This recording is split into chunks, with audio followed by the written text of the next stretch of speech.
সকালবেলা তো নিয়ে যাবে, এভাবে নিয়ে যাবো।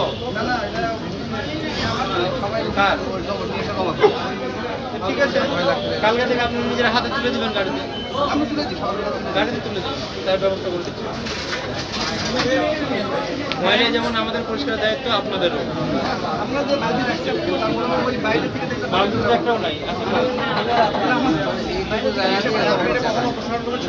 আপনি হচ্ছে দখল করে আছেন আমার রাস্তা, ফুটপাথ, তাহলে কেমন ক্লিয়ার করেন। কালকে শুনে আপনাকে যত নরমভাবে বললাম, এত সহজ নয় বিষয়গুলো। আগামীকালকে যদি দেখতে পাই এরকম তো যাবেই, জরিমানাও খাবে। কত খাবে পরিস্থিতি অনুযায়ী।